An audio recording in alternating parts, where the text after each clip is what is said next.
Vaya al Salmo 92, por favor, porque hoy vamos a cerrar ese salmo.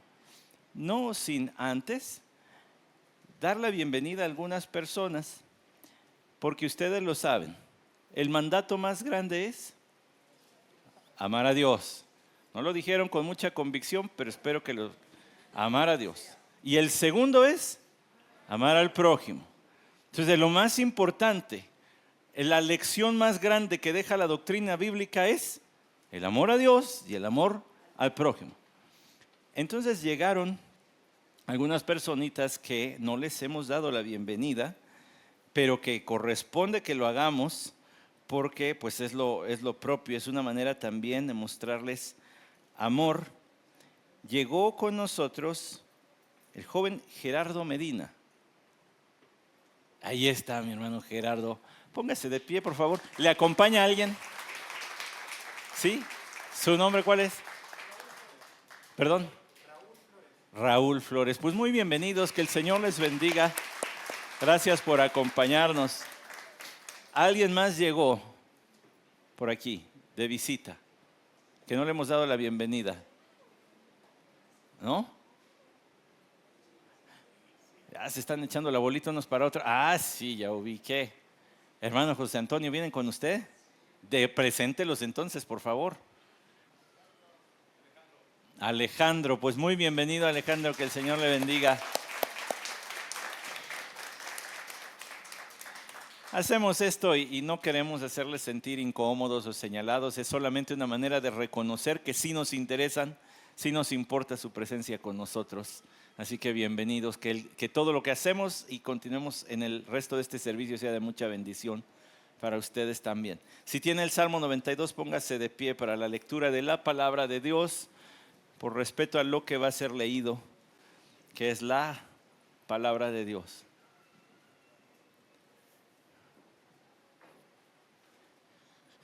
Bueno es dar gracias al Señor y cantar alabanzas a tu nombre, oh Altísimo. Anunciar por la mañana tu bondad y tu fidelidad por las noches, con el decacordio y con el arpa, con la música sonora de la lira. Porque tú, oh Señor, me has alegrado con tus obras, cantaré con gozo ante las obras de tus manos. Qué grandes son tus obras, oh Señor, cuán profundos tus pensamientos. El hombre torpe no tiene conocimiento y el necio no entiende esto, que cuando los impíos brotaron como la hierba y florecieron todos los que hacían iniquidad, solo fue para ser destruidos para siempre. Mas tú, oh Señor, excelso eres eternamente. ¿Por qué aquí tus enemigos, Señor? ¿Por qué aquí tus enemigos perecerán? Serán esparcidos todos los que hacen iniquidad. Pero tú has exaltado mi poder como el del búfalo. He sido ungido con aceite fresco. Mis ojos satisfechos han mirado a los que me acechaban y oyen mis oídos de los malhechores que se levantaban contra mí. El justo florecerá como la palma, crecerá como cedro en el Líbano. Plantados en la casa del Señor, florecerán en los atrios de nuestro Dios. Aún en la vejez darán fruto. Estarán vigorosos y muy verdes para anunciar cuán recto es el Señor, mi roca, y que no hay injusticia en él. Señor, bendice tu palabra y condúcenos en la meditación de ella. Abre nuestra mente y nuestro entendimiento a tus pensamientos. Amén. Tome su lugar.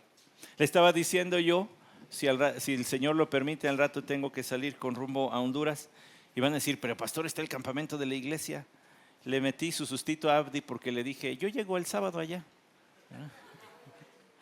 No, si el Señor lo permite, estaré de regreso el jueves y estaré predicando a jóvenes de preparatoria y a los directivos de la escuela y a los profesores de la escuela en diferentes momentos de estos siguientes 3 días. Así que por favor ore por eso.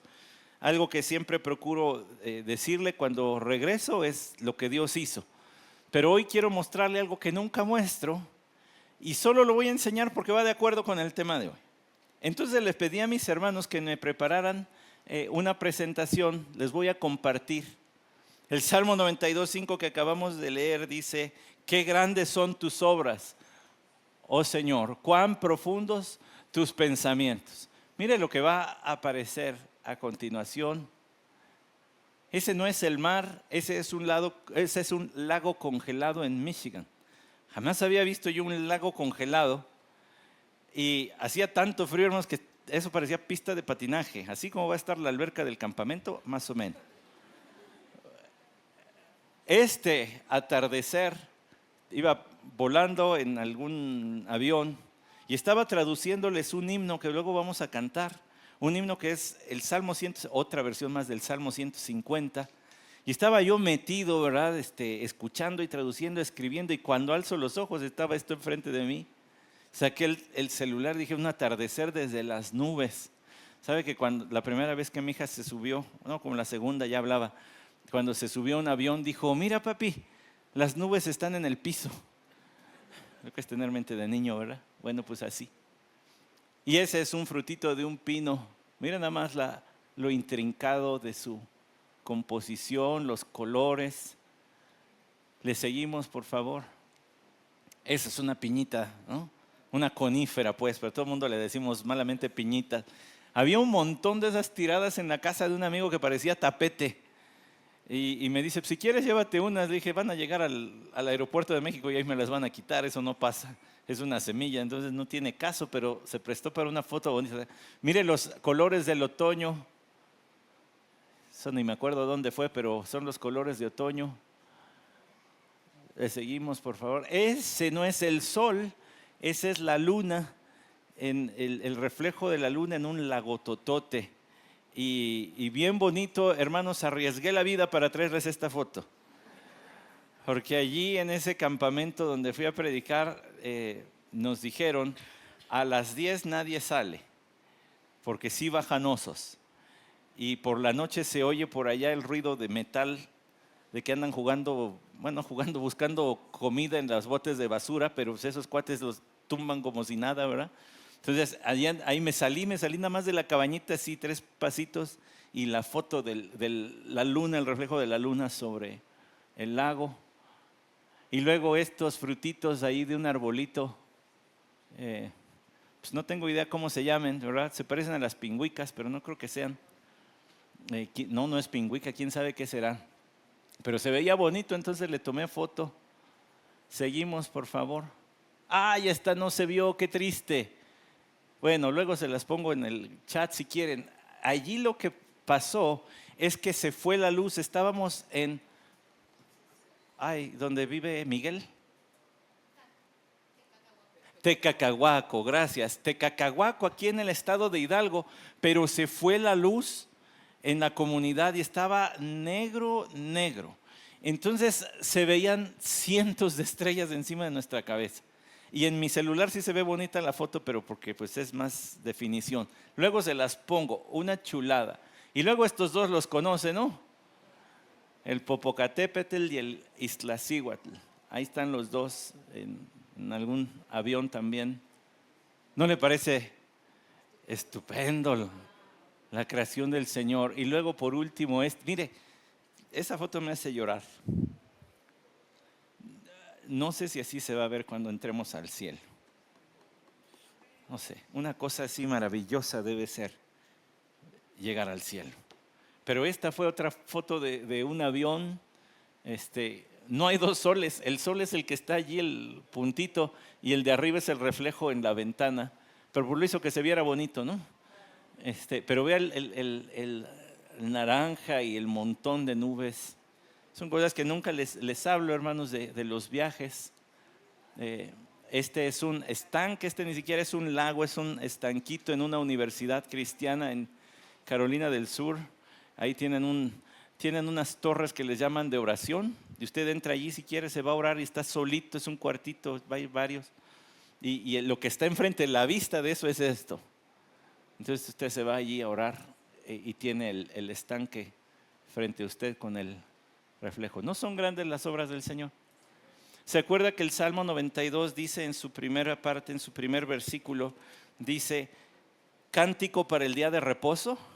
El día de reposo era el día de observar la creación y alabar al Creador. Entonces en este salmo, cuando se habla, gracias hermanos por la presentación, cuando se habla de las obras de Dios, se está hablando de su creación. Dice allí, ¿verdad? porque tú, oh Señor, el versículo 4, me has alegrado con tus obras. Es decir, mientras observo la creación, me llenas de alegría. Me va cambiando la mente. Ahora, no es que el salmista fuera un idólatra, por supuesto, eso no está aquí. No, sino que al ver la creación uno aprende de Dios.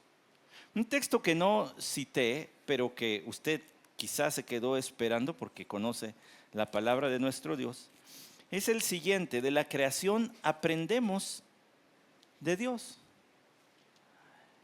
Y mencioné el Salmo 19, pero otro buen texto es este: porque desde la creación del mundo, sus atributos invisibles, su eterno poder y divinidad se han visto con toda claridad, siendo entendidos por medio de lo creado. Es en Romanos 1:20. La creación habla de un creador, la creación testifica de la existencia de un creador. Ve esas cosas y uno dice, tiene que haber sido creado por alguien. Esto no pudo surgir de la nada, esto no es una casualidad. Tiene que haber un creador. De hecho, ese es el propósito de Dios detrás de la creación. Mostrar su poder de tal manera que el hombre concluya, tiene que haber un Dios. No hay de otra. Con tus obras me has alegrado, porque uno empieza a aprender de la creación acerca de Dios. Por eso no alabamos la creación. Tristemente, muchas civilizaciones han alabado la creación y le han llamado al sol, que es un dios, a la luna, que es una diosa, a la lluvia, que es otro dios, porque produce en la tierra, hace germinar las semillas. Y el hombre hace de la creación dioses. Pero la creación no fue hecha para ser considerada dios o diosa. La creación fue hecha para testificar de Dios. Y el Salmo 92 es una canción dando gracias a Dios por su creación, la cual nos habla de Él. Nos apunta, hace que nuestros ojos se levanten de lo creado a Dios. Y que aun cuando vea las estrellas o la potencia del sol o la maravilla de un eclipse solar, sus ojos no se queden allí o su corazón no se quede allí, sino que vaya más allá a Dios a decir, Señor, qué grande eres. Con el sonido de los pajarillos. No es cierto, ¿quién sabe qué es eso? Esperen un tantito. Eso ya quedó. Se fija, entonces es parte de lo que Dios ha hecho para revelarse a sí mismo. Toda obra de Dios tiene un doble propósito, o cumple uno de estos dos propósitos: revelar o redimir. Todo lo que Dios hace es o para revelarse o para redimir. Y a través de la creación Él se revela. Pero la creación no redime, entonces Cristo Jesús tuvo que venir. Era parte del plan. Primero decir hay un Dios y luego decir Él, Jesús es Dios. Ya viene Navidad y nosotros vamos a estar considerando si el Señor nos da vida y salud a partir del 24 de noviembre. Verdadero Dios, verdadero hombre, la verdadera naturaleza divina y humana de nuestro Señor Jesucristo. El Salmo 92, versículo 5 lo retomamos. Qué grandes son tus obras, oh Señor, cuán profundos tus pensamientos. Mire qué interesante dupla utiliza el salmista, porque primero refiere la obra de Dios, y ya le dije que en este contexto tiene que ser entendido como la creación, que es apreciable, aquello que es tangible, perceptible por medio de los sentidos. Cuando usted camina, ¿verdad? Tiene allí a su vecino que sembró lavanda, esta plantita moradita, y pasa usted, dice, ay, qué rico huele aquí. Mis vecinos, cuando vivía en casa de mis papás, tenían una plantita que se llama huele de noche. Era uno que suelta perfume, una plantita que suelta perfume de noche, y algunos de ustedes la conocen, y uno dice, ay Señor, solo tú pudiste hacer una plantita que soltara su perfume de noche. Y se maravilla por todas esas cosas. Ahora ya ni le digo cuando el Señor le dio permiso al hombre de transformar la creación y decir, pues de toda hierba podéis comer y de todo animalito podéis comer. Sí, ya había algunos ojos que dijeron, uff. Y entonces sacas el suaderito y el cilantro y la cebollita. Sacas el borreguito y lo cueces. Y viene la barbacoa y su consomé. Ya sonaron los sartencitos. Ya se les antojó. Pero primero le das gracias a Dios por toda esa creación. Él pudo habernos dado a comer avena todos los días. Bueno, no tengo nada contra la avena, pero sería aburrido comer avena todos los días de nuestra vida, a todas horas.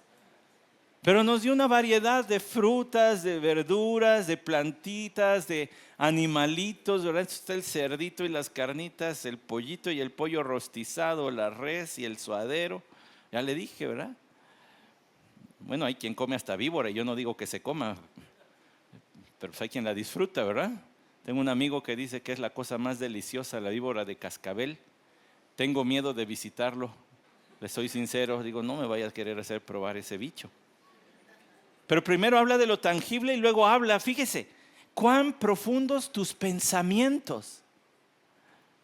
Aquí la palabra del Señor, como en muchos otros lados, pero quiero que note aquí en esta canción, nos lleva a reflexionar en la profundidad del ser de Dios. Tu obra, tu creación la vemos, pero tus pensamientos, lo que pasa en la mente divina, el hombre apenas tiene un poco de acercamiento y se queda maravillado al acercarse a la mente divina. Mire, otro ejemplito. Aquí déjele un dedito en el Salmo 92, váyase al Salmo 139. Algún día deberíamos predicar el Salmo 119, pero no será hoy, no se espante, otro día. Pero al menos aquí, vea la profundidad de los pensamientos de Dios en el versículo 17. Cuán preciosos son también para mí, oh Dios, tus pensamientos. Cuán inmensa la suma de ellos. Si los contara serían más que la arena. Al despertar aún estoy contigo. Cuán preciosos, cuán valiosos, excelentes, de un inmenso valor son tus pensamientos. Ahora, ¿cómo tenían idea los salmistas de los pensamientos de Dios? Pues por su revelación, la palabra que tenían de Dios, la ley divina. ¿Se acuerdan cuando estudiamos Éxodo? Texto tras texto tras texto. El ver el cuidado, la misericordia, la ternura de Dios dictando una ley con tanto cariño, con tanto amor. Cuidando de los esclavos, cuidando de las mujeres. Pero para ellos sería una cuestión impenetrable, no podrían seguir más allá. Sin embargo, el creyente, no sé si su silla tiene cinturón de seguridad, pero ojalá, porque si no va a salir disparado de la sorpresa que le voy a dar. Pero el creyente tiene la mente de Cristo. Se lo puedo demostrar, dice la primera carta a los Corintios capítulo 2. Pero Dios nos las reveló por medio del Espíritu, porque el Espíritu todo lo escudriña, aún las profundidades de Dios. Porque entre los hombres, ¿quién conoce los pensamientos de un hombre sino el Espíritu del hombre que está en él? Asimismo, nadie conoce los pensamientos de Dios sino el Espíritu de Dios. Y nosotros hemos recibido no el Espíritu del mundo, sino el Espíritu que viene de Dios, para que conozcamos lo que Dios nos ha dado gratuitamente. De lo cual también hablamos, no con palabras enseñadas por sabiduría humana, sino con las enseñadas por el Espíritu, combinando pensamientos espirituales con palabras espirituales. Pero el hombre natural no acepta las cosas del Espíritu de Dios, porque para él son necedad. Y no las puede entender, porque se disciernen espiritualmente. En cambio, el que es espiritual juzga todas las cosas, pero él no es juzgado por nadie, porque ¿quién ha conocido la mente del Señor para que le instruya? Mas nosotros tenemos la mente de Cristo. ¿Qué significa que nosotros tenemos la mente de Cristo? Porque déjeme decirle, es un asunto muy serio. Tenemos el entendimiento por medio de la palabra de Dios y su Santo Espíritu de conocer los pensamientos del Señor. No necesitamos especular a ver qué piensa. No, Él ya reveló sus pensamientos y están aquí. Y con su Espíritu nos ayuda a entenderlos y aplicarlos. en una sabiduría que Santiago le llama es una sabiduría celestial, no de este mundo. Usted vive con valores y pensamientos de otro mundo. Pero apenas es el versículo 5 y yo tengo que terminar el Salmo 92. Pero ya le va midiendo el privilegio que nosotros tenemos. Conocemos a Dios no solamente por la revelación natural, sino hoy los creyentes, de acuerdo a lo que leí, 1 Corintios 2, conocemos a Dios por conocer los pensamientos del propio Dios plasmados en su palabra. No por la especulación, sino por la revelación objetiva de la palabra de Dios. El Salmo 92:6 dice: el hombre torpe no tiene conocimiento, y el necio no entiende de esto, que cuando los impíos brotaron como la hierba y florecieron todos los que hacían iniquidad, solo fue para ser destruidos para siempre. Ahora el salmista, el autor de este salmo, va a empezar a ver a la naturaleza para sacar sus propias conclusiones espirituales. Y él dice: el hombre torpe no tiene conocimiento. El hombre torpe. Déjeme definirle torpe. La palabra torpe en este texto y en otros textos, como el Salmo 73:22, entonces era yo torpe y sin entendimiento. El hombre torpe literalmente significa el hombre bestia. Eso suena feíto, yo lo sé. Pero déjeme tratar de poner otra palabra que a lo mejor no suena así.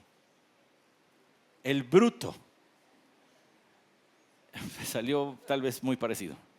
El que actúa con brutalidad, el que actúa bestialmente, por instinto, el que es presa y cautivo de sus emociones y de sus impulsos y no tiene freno para ir discerniendo las situaciones en las que se encuentra y conducirse de manera apropiada. El que es presa de sus impulsos y de sus arranques, como los animalitos que actúan por instinto, ¿verdad? Hay perritos que son muy tiernos y juguetones, pero si usted los anda asusando de más, se va a enojar y lo va a atacar. Y la culpa no es del perrito, es porque anduvo haciéndole usted mal. Pero es su instinto, tiene instinto de defensa. Dios le dio instinto de defensa pues para sobrevivir, ¿verdad? Pero los hombres y las mujeres, Dios nos dio mente, nos dio semejanza a Él. Una mente en una medida parecida a la suya, que trabaje por raciocinio, no por instinto. Bueno, aquí se habla del hombre bruto, del hombre animal, no tiene conocimiento. Y luego añade, porque acuérdense que esto es poesía hebrea, entonces va a decir una idea y luego la va a complementar con otro. Dice: y el necio no entiende esto. ¿Quién es el necio? El necio en la Escritura es aquel que es tonto, que ha dejado de utilizar su mente. En otras palabras, es aquella persona cuya mente ha despreciado la guía de la lógica por conducirse por la irrealidad o lo ilógico. Voy a poner un ejemplito de esto. Y tiene que ver con la revelación natural de Dios y su efecto y su propósito revelador. El Salmo 14 dice en su primer versículo: el necio ha dicho en su corazón, no hay Dios. El que ha dejado de utilizar su cabecita adecuadamente niega la existencia de Dios. ¿Por qué? Porque no hay cosa más cierta sobre la faz de este planeta de que Dios existe. En su conocimiento bien rudimentario, Enoc, el que fue tomado por Dios, no vio muerte. ¿Se acuerdan? De él dice el autor de Hebreos que lo que sabía de Dios era muy poquito.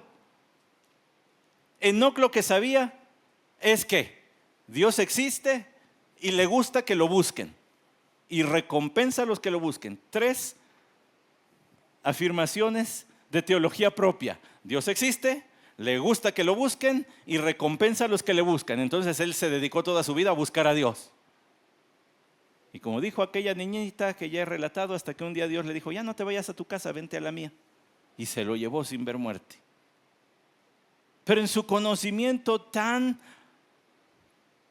limitado de Dios, entendió lo más importante: Dios sí existe. El que dice que Dios no existe, de acuerdo a la Biblia, es necio. Y de acuerdo a la Biblia, el que dice que Dios no existe es un necio, y entonces ha dejado de utilizar su sentido de lógica y ve la creación y cosas como la que enseñé y todavía más hermosas que ustedes también han visto en la creación de Dios, y llegas a la conclusión de que Él no existe. Entonces tu mente ya dejó la lógica.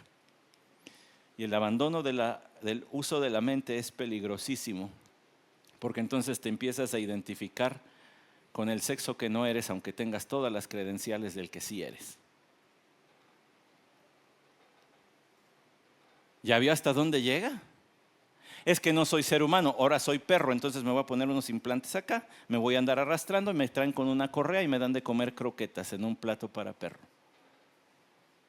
Sí, yo me fui a casos extremos, pero parte del mismo lugar. No hay Dios. Y dice el Salmo 14, si dice el necio en su corazón no hay Dios, el efecto seguido es, o la causa es decir no hay Dios, y el efecto es se han corrompido, han cometido hechos abominables, no hay quien haga el bien. Pues sí, si tú niegas la existencia de Dios, entonces ¿quién pone freno a tu maldad? Nadie. Nadie. Y si las autoridades te van a aplaudir tu maldad, en vez de al menos reprimirla para que la sociedad coexista y funcione, estamos fritos. Perdóneme el alto léxico y elevado. Estamos fritos. Por eso es que es tan importante la revelación natural de Dios. El hombre torpe y el necio no entiende esto, que cuando los impíos brotaron como la hierba y florecieron todos los que hacían iniquidad, solo fue para ser destruidos para siempre. Ahora empieza el salmista a ver las hierbitas esas que salen hasta en las banquetas. Bueno, es que si estuviéramos en el campo, ¿verdad?, allá en Tecacahuaco, les diría, hermanos, la mala hierba que crece ahí entre la siembra. Pero si estamos en la Ciudad de México, entonces le tengo que decir esas plantitas molestitas que salen hasta en las banquetas.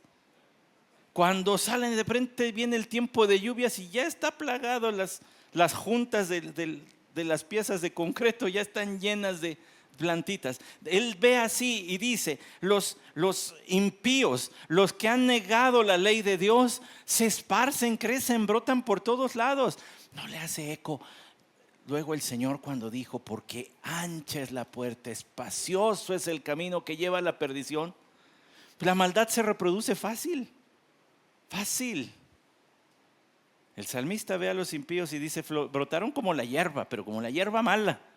Por todos lados brotan estos. Florecieron los que hacían iniquidad, pero solo fue para ser destruidos para siempre. Algo ha visto este salmista, que dice, aquellos que abandonan la ley de Dios, que niegan a Dios, que dan rienda suelta a su maldad, solamente lo hacen para ser destruidos por Dios. Mire que estamos sintiendo los efectos de la revelación natural de Dios, ¿no? Es de esos domingos que se siente calientito aquí adentro, a pesar de que tenemos ventiladores como para levantar un cohete espacial. Se siente calientito aquí. Entonces eso provoca sueñito, ¿verdad? Y después del huevito con chile pasilla y lo demás, dan ganas de meditar profundamente, pero medite conmigo acá. Ya merito, acabamos. Dice, no, pastor, le falta la mitad. Bueno, sí, pero es una parte más, creo, sencilla de explicar. Mas tú, oh Señor, eres excelso eternamente. ¿Por qué aquí tus enemigos, Señor? ¿Por qué aquí tus enemigos perecerán? Serán esparcidos todos los que hacen iniquidad. Bueno, para que no se vaya nadie con la finta de que esta es una canción pues solamente de la revelación natural de Dios, y qué bonito, dice el salmista, pero algo he aprendido también, por medio de observar la revelación natural y asemejarla a los impíos. Que tus enemigos, Señor, tus enemigos perecerán. ¿Ya notó que dice 2 veces tus enemigos? Tus enemigos es para enfatizarle. ¿Y qué propósito tiene ese énfasis? Se constituye en enemigo de Dios el que abandone la ley de Dios. El que sea necio, el que se comporte como un animalito que vive por instinto. Pero déjeme decirle el versículo que está allí, el 8. Mas tú, en forma de comparación, tú, oh Señor, eres excelso. Esa palabrita excelso, conviene meternos tantito en ella. ¿Qué quiere decir excelso? Quiere decir exaltado. Quiere decir por encima, elevado. En otras palabras, está separado. ¿Se acuerda que cuando hablamos de la santidad le hablé de esto? Que Dios está por encima. Es una manera de decir, tú no eres como los demás. Tú no puedes sentarte entre los demás como un compañero. Tú estás por encima, mereces respeto, autoridad, reverencia, porque eres excelso. Entonces primero habla de la maldad y de cómo se esparce y brota la maldad por todos lados. Y dice, pero tú, Señor, estás por encima de todos. Como el que gobierna y como el que no puede ser usurpado de su trono, tú estás por encima de todos. Como el santo que no puede mezclarse entre los hombres y ser contado como uno más. Oh, espere. Hasta que pongas tu tabernáculo entre nosotros. No lo dice allí, lo digo yo, porque luego lo dice Juan en su evangelio. Después de esto, Juan escribió y dijo, y el Verbo puso su tabernáculo entre nosotros. ¿Se acuerda? Habitó entre nosotros. Puso su tienda entre nosotros. Vino a vivir entre nosotros. Este Dios excelso del que habla aquí. Su Hijo Jesucristo, tan excelso como Él, vino y habitó entre nosotros. ¿Dónde? Pastor, pero aquí no dice Cristo. No, pero por vía de la comparación le estoy diciendo. Este Señor Dios Santo, reconocido como excelso, elevado, separado de toda su creación. Su Hijo Jesucristo, siendo tan excelso y tan santo como Él, vino a este mundo. Dígame si no es necesario considerar ese milagro por varias semanas como lo hacemos cada temporada de Navidad. Que el Dios grande, excelso, haya venido a este mundo. ¿Quiere decir que Dios está aislado de su creación? No. ¿A algún conductor de televisión se le ocurrió por algún tiempo sentirse cantante? Salió feo, pero bueno, usted sabe a lo que me refiero. Pues dejó la conducción y se metió de cantante. Y su primer lanzamiento fue una cancioncita herética que decía, Dios creó el mundo en 6 días y luego lo echó a girar y se olvidó de él. Y he tratado de encontrar la canción y no la he encontrado por ningún lado. Qué bueno, no merece ocupar lugar en el internet ni en nada. No es que Dios esté aislado de su creación, es que está por encima de su creación. Controla, gobierna por medio de la providencia suya, tiene bajo su control todos los ciclos como la órbita de los planetas en nuestra galaxia alrededor de nuestro Sol, como el ciclo de la lluvia, etcétera, etcétera. La fotosíntesis, todo está bajo su control, porque está encima de la creación, pero no es la creación. Por eso es que no estamos adorando al árbol, ¿verdad? Eso es panteísmo, todo es Dios. Eso quiere decir panteísmo, todo es Dios. Pero estamos adorando al Dios de la creación, no a la creación. Vemos la creación, la contemplamos y adoramos a Dios. No decimos alabanzas al atardecer, alabamos al Dios que controla y nos da atardeceres bellos.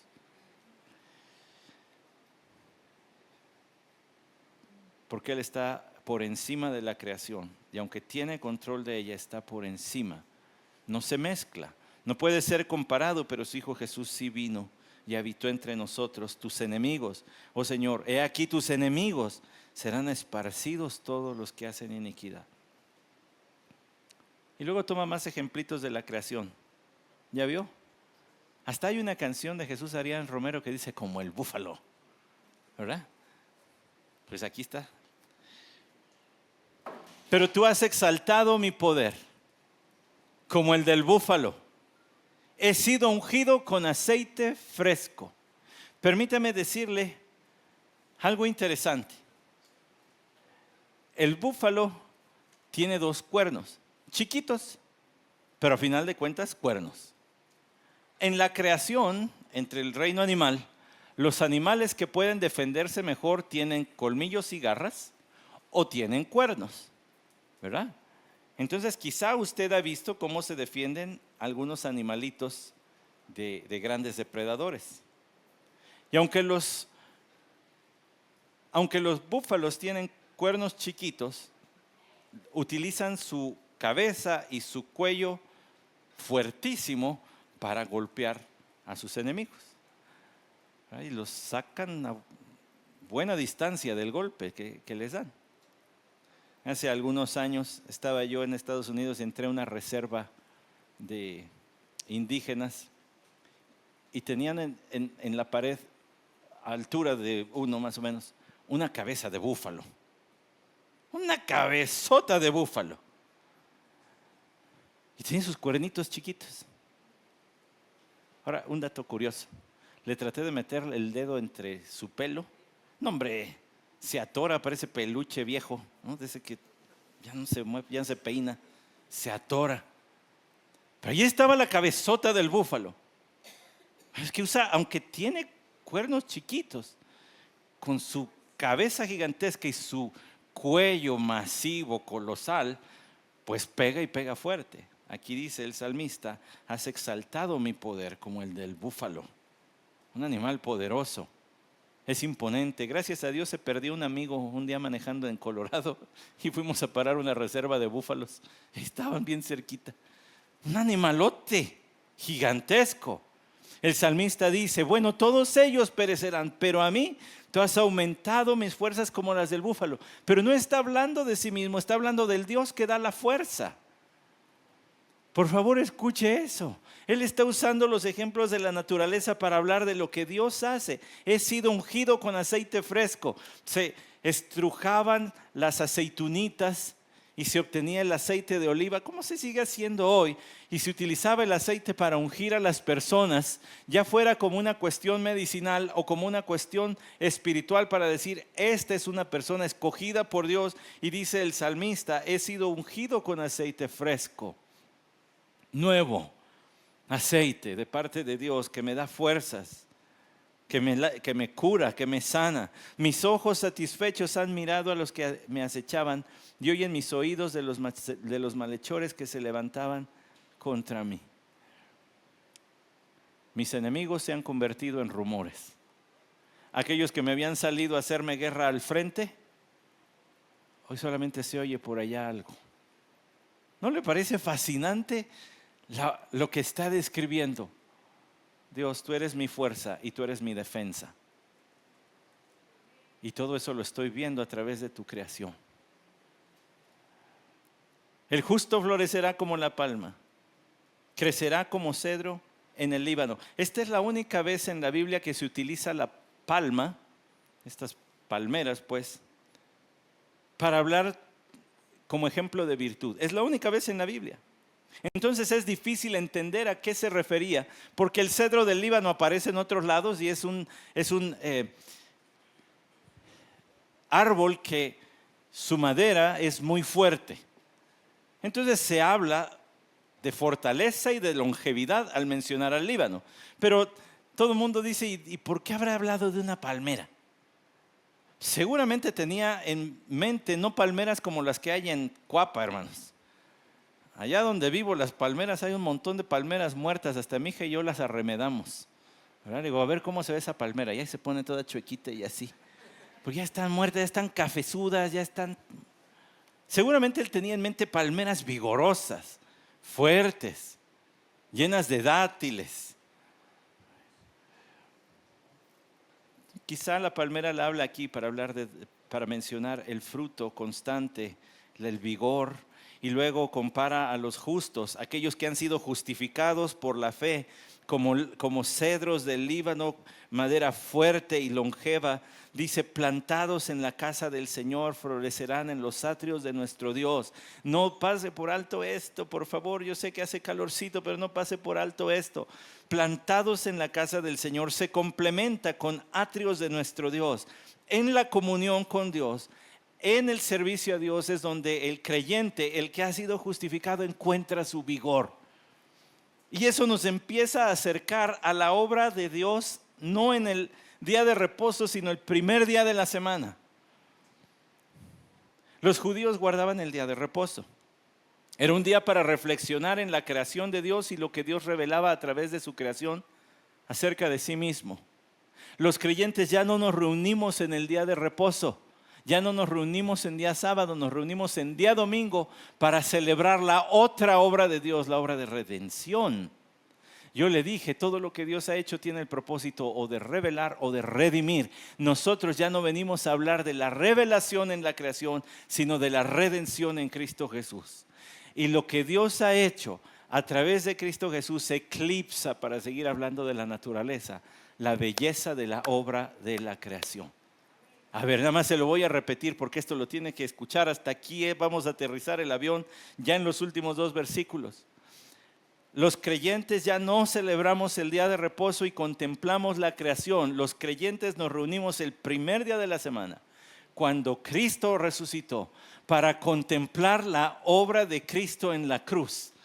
Y entonces usted viene aquí y ve a creyentes que son salvos y que cantan como lo hacíamos: santo, santo, poderoso, incomparable, digno. Y viene aquí y escucha el testimonio de otros decir: lavada fue, lavada fue, lavada fue. La maravilla que Dios hace en el corazón del hombre a través de la fe en Cristo Jesús es más hermosa, es más maravillosa, provoca más emoción que un atardecer como los que le enseñé. Es mejor, es mayor.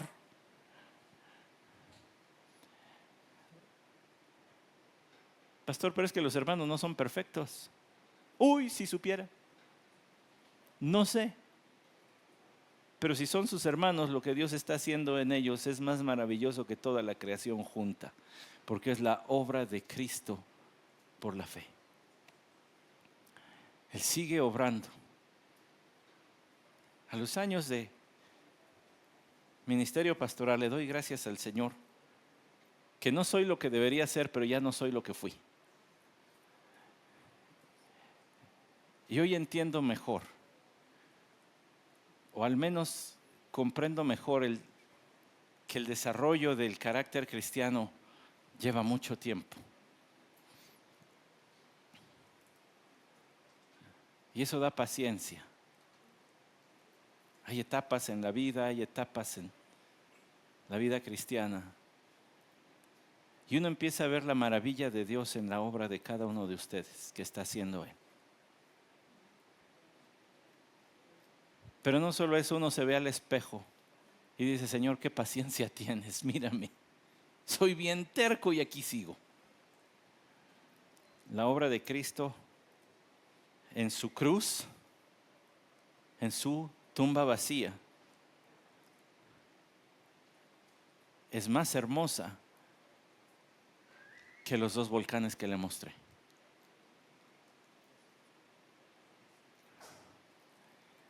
Y lo que falta, porque nuestra salvación no ha sido acabada todavía. Y viene el día en que seremos perfectos. Hasta nuestra ropa gritará que hemos sido redimidos y somos pueblo de Dios cuando vengamos vestidos de lino fino, blanco y resplandeciente, como describe Apocalipsis capítulo 19. O como dice el apóstol Juan en 1 de Juan capítulo 3. Amados, no se ha revelado lo que somos, pero sabemos que cuando Él se revele, entonces seremos hechos como Él. La obra de Cristo en la cruz es mejor, es más bella, produce mejores y más hermosos resultados que cualquier cosa que usted me diga en la creación. Versículos 14 y 15, aún en la vejez darán fruto. Estarán vigorosos y muy verdes. Qué belleza ver, hermanos, con años en la fe, que a lo mejor sus cuerpos necesitan ayuditas, pero sus espíritus están vigorosos, porque han estado plantados en la casa del Señor, han estado metidos en comunión con Él, han estado en los atrios del Señor por años, y su espíritu está fuerte, como aquel Caleb. A mí no me den, a mí pónganme donde hay. Bueno, no dice así, usted sabe, pero están vigorosos y muy fuertes, versículo 15, para anunciar cuán recto es el Señor. Mi roca, otro ejemplo de la naturaleza, y que no hay injusticia en Él. Él es justo, Él es recto, no hay injusticia en Él. Él da a cada quien lo que le corresponde. A los impíos que mencionó anteriormente, los desaparece, como hierbita que es consumida por un solazo como el que se ve que hay ahorita. Pero a los justos los mantiene vigorosos hasta el final, como buenos cedros, como palmeras vigorosas llenas de fruto. Alzarán vuelo como las águilas, correrán y no se cansarán. Más ejemplos de la naturaleza que nos hablan de la obra de Dios por el creyente. Lo que Cristo hace es mejor, es mayor. Y todos los domingos usted viene, no a contemplar un atardecer, sino a contemplar a los redimidos de Dios. Sus acompañantes celestiales un día de estos. Dirían los teólogos, cualquier chico rato, y estamos en el cielo. Y ya no nos vamos a separar. Ya no hay de que el pastor se fue a Honduras y que no sé, no, ya vamos a estar juntos para siempre. Juntos para siempre. Señor, bendice tu palabra. Gracias por la obra poderosa de tu Hijo Jesucristo a nuestro favor. Qué maravilla estás haciendo en nosotros, que estás formando el carácter de tu Hijo Jesucristo. Para esto fuimos predestinados, para ser hechos conforme a su imagen, dice tu palabra. Nada en la creación se compara con la belleza de Cristo Jesús, a quien nuestros ojos anhelan ver, porque hasta el día de hoy por carta le conocemos.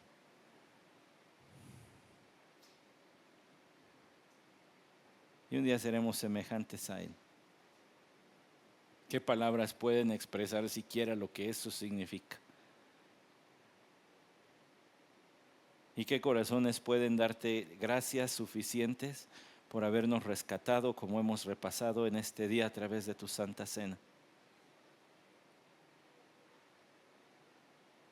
Que tu palabra consuma, derrita cada corazón, para que obtenga, Señor, el fruto para el cual la enviaste.